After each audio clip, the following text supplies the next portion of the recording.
Hello, I am a professional photographer and lapsed journalist full of deep and bitter skepticism, and people have been asking me what I think about the photo of Mitch McConnell. 31 days ago, the 84-year-old Kentucky senator and central architect in America's downfall disappeared after experiencing some sort of medical event in his Washington, D.C. home that required an ambulance. His office now says he experienced a fall, but he didn't have a heart attack or a stroke or a concussion, though they do admit he's experiencing a little bit of mild pneumonia. But major news outlets reported that on June 14th, medics were called to McConnell's home for cardiac arrest and that he received CPR, which is a very dire situation for anybody, especially a man of his age. After his hospitalization, no one heard anything from McConnell or his office for weeks. His wife, who is a political operative herself, and presumably his power of attorney, left the country. If McConnell dies or is incapacitated before August 3rd, a special election within the state of Kentucky will be triggered to replace him,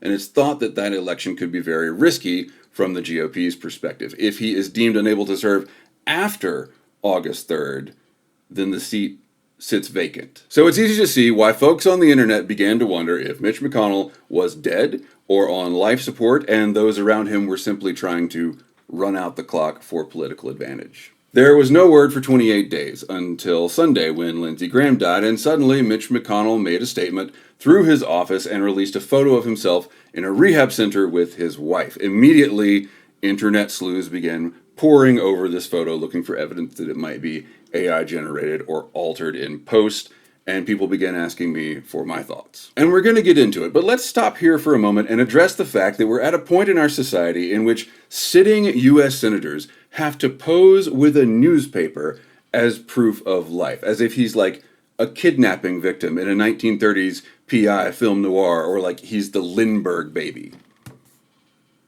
Actually, he is about the right age. As a photographer, the first thing I notice about this image is its aspect ratio. It is nearly square. I don't know of any modern digital cameras, cell phone cameras, whatever, that shoot in a nearly square aspect ratio. That tells me this image has been cropped from the usual aspect ratio of 16:9 in a lot of phone cameras, or a 2:3 aspect ratio would look like this. That's okay. People crop images all the time. There might have been stuff in the background that's sensitive. They don't want to include it. That's fine. That doesn't mean that anything in the image is wrong. But the next thing we notice is that the resolution of this image is absolutely terrible. Normally that would be okay too, but if you're trying to dispel rumors about whether or not you're still alive, you'd think they'd give us a little more than this. A lot of people who believe that this image is generated by AI have pointed out that the lines in the wall in the corner back here are not square. But again, this doesn't really concern me because a lot of people, myself included,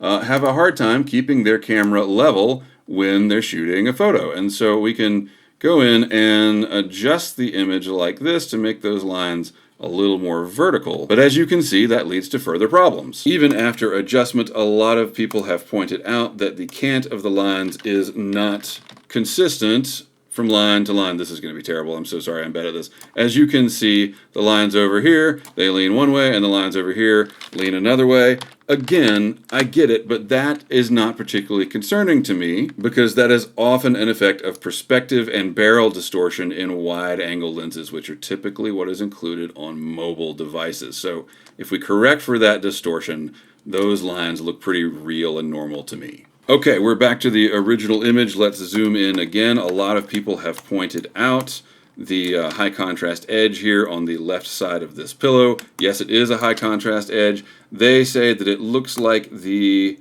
magnetic lasso that is often used in Adobe Photoshop to isolate elements, and that is true. As you can see, it does grab that edge very easily, but honestly, this doesn't concern me. A lot of modern phones will do this. They can detect high contrast edges like that. And when an image is reduced this much in resolution, it kind of naturally ends up looking like that. Let's look at the shirt. I can't find anything in this shirt that looks like it was AI generated. Right there, that's kind of weird. I was going to say I can't find anything that looks like it was AI generated. The pattern is pretty consistent. I mean, we are zooming way in here. The pattern is pretty consistent across the shirt. It makes sense here where the buttons are. It makes sense that the pattern shifts. And you can see a very realistic chiaroscuro here. That's an art school term that I learned a long time ago. This looks realistic to me. Upon zooming in, I do find this strange shift right here and there, honestly, but I think that is more likely to be JPEG artifacting between these two levels of brightness than it is to be AI generation. Other things that look realistic. This chair. This is a chair. I've spent a lot of time in hospitals. This is a chair I have seen in every hospital room I've been in the past 10 years. It looks very familiar. I've spent a lot of time sitting in, not as a patient, but as a visitor, sitting and sleeping in these chairs, and you do need this many pillows to make these chairs comfortable. I don't know why hospitals love these chairs, but they're never very comfortable. This all looks realistic to me. It also looks realistic that Elaine Chao has pulled up another chair to sit close to Mitch. That right there is an element I don't think AI would think to include. Here we get to the most interesting part, which is the newspaper. It does match up to the typesetting in the sports page, or the front page of the sports section in the Washington Post. But as you can see here, Mitch McConnell seems to be missing his fingernails. This is a blurriness that I think it kind of defies the idea of this being JPEG artifacting. That's a whole lot of blurriness next to a lot of pretty fine detail that we can still see.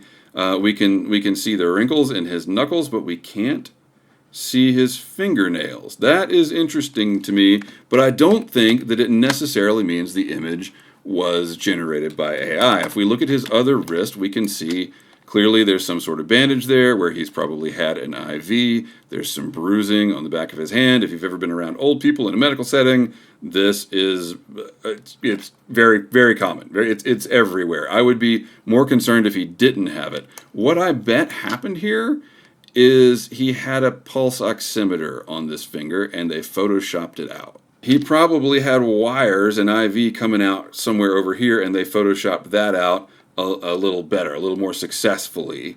And when zooming into his face, what is this? What is this straight line right here?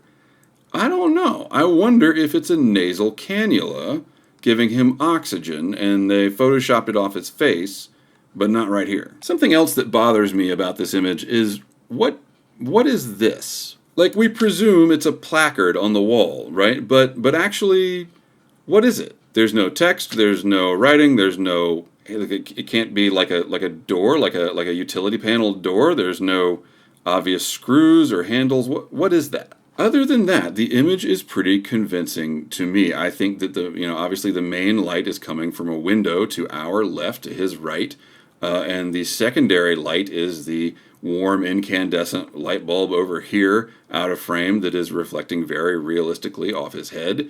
I think that Elaine Chao is relatively compared to him in shadow in a pretty convincing fashion. I mean, accounting for the difference in their skin tone, we can look here. She's about middle gray, and so is he. So I don't think the image is completely fabricated. However, this is a man who has been hospitalized many times. There is nothing other than the newspaper that convinces us this is a recent image. In normal times, I would say it's entirely possible that this image is real and it's been touched up, because anybody would touch up an image of themselves that they post online. In these times, I'm not so convinced that this is a current image. So those are my thoughts. But rather than ask whether the photo is fake, let's ask if it makes sense. Does this look like the Mitch McConnell that we have seen in recent years? No, this guy looks great. He doesn't look like the graying, purple-lipped crypt keeper that we have seen on C-SPAN. Does this look like an 84-year-old man who was found unconscious and received CPR 31 days ago? Real CPR by a trained medic is devastating to the body, which is why they only do it on people who are already dead. An EMT will not start CPR on someone unless they can confirm that there is no pulse. Chest compressions effectively pulverize the rib cage, especially on someone that old. This is exactly why do not resuscitate orders exist. Resuscitation is incredibly traumatic, not just to the patient, but to any family present, and it also has an abysmally low success rate. especially in the elderly. So my take is that both of these things cannot be true. Either this picture is not real, or Mitch McConnell did not receive CPR 31 days ago. And this is where it gets really interesting. The report of CPR comes from someone named Desiree Townsend, who is an independent journalist on Twitter. And admittedly, I can't dig in too deep here because I deleted my Twitter account when the platform was bought by a Nazi sympathizer who reinstated the account of someone who incited violence, insurrection, and is also a convicted rapist. The actual audio is truncated, and I can't find a single source corroborating it at all. We do hear someone saying CPR in progress. Had a great communications. East Army supervisor, CPR in progress. Okay. But we don't know what that means. How long did the CPR go on? Is it possible it wasn't even started? Is it possible this transmission is from a medic who saw someone laying on the floor, radioed in CPR in progress, and then when they took a pulse, they realized CPR wasn't even needed? Is there a further transmission saying CPR halted, but we just don't get that part of the audio? In spite of all these questions, this report was picked up by places like NBC and CNN, and this is why everyone believes that Mitch McConnell received CPR. This is where the conspiracy theorists are going to push back on what I'm saying. They will say, well, if there was no CPR, if he wasn't in some sort of dire, near-death state, why would Mitch McConnell's office go dark for weeks while the whole country wondered what's going on? Obviously, he must be dead or on life support. Unfortunately, there is a simpler answer, and it's actually even worse. First, the whole country isn't wondering what's been going on. I bet 80% of Americans don't know who Mitch McConnell is and why he's important, and I bet 90% of Americans don't know what's been going on with him lately. That leaves the 10% of people who are actually engaged in the political process, and if we assume half of the engaged population is MAGA or Republican, you really just have to fool 5%. And if you fail to fool the 5%, will those people be engaged enough to put pressure on the leaders that actually matter, specifically in this case, Kentucky Governor Andy Beshear? I don't know how to say his name, and I don't care. He's the guy that has now made 2 very sternly worded demands for proof of life, but has taken no action whatsoever. Action in this case would mean acting like the Trump administration. You just do what you want to do and see who tries to stop you. Why doesn't the governor just appoint a new senator and let the Kentucky GOP sue him? Make Mitch McConnell show up in court to prove he's alive. Democrats in Kentucky are weak, and the governor knows that the ones that are engaged enough to be following this issue are going to show up and vote blue in November no matter what. So in this case, you don't have to fool the American people. You just have to fool enough of the engaged Democrats in Kentucky to keep them from altering the status quo. And it actually gets worse because fool is the wrong word. These people aren't fooling anyone. They're just distracting us. If you're a Reddit conspiracy theorist, that sounds like a weak argument, because distracting us from what? What could be more important than the fact that they're trying to steal a Senate seat? That's missing the point. It sounds like I'm making the claim that Mitch McConnell deliberately faked some medical event to distract us from some big clandestine issue. That's not what I'm saying. It doesn't have to be planned, and there doesn't have to be a single issue or event. There's a million things they want to distract us from. ICE is murdering people in the streets. We're merging our military intelligence apparatus with a genocidal theocracy.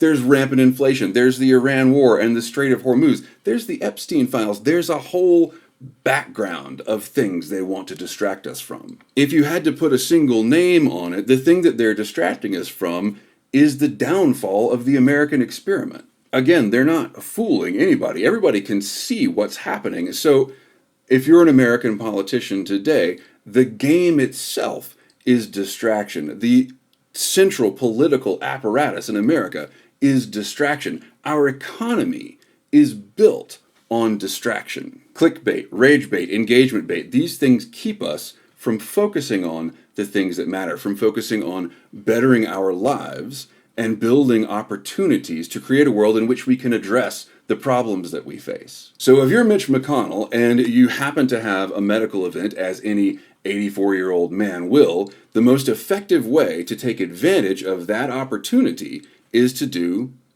nothing. Mitch McConnell doesn't show up to work for a few weeks, and those of us that are engaged in politics, we realize what a big deal this is, and we can't talk about anything else. Can you imagine a better return on investment? You don't need a false flag attack. You don't need a social wedge issue. You can just not show up. And then when people ask, you stonewall them. And then you release a photo that may or may not be real. But what matters is whether or not Mitch McConnell can return to the Senate floor. And there's not a single thing that any private citizen in America can do about that. So the next time there's a mystery or a cover-up and you're an engaged citizen and you feel like it's your obligation to drill down and crack this case, ask yourself, what would you be thinking about if you weren't thinking about this?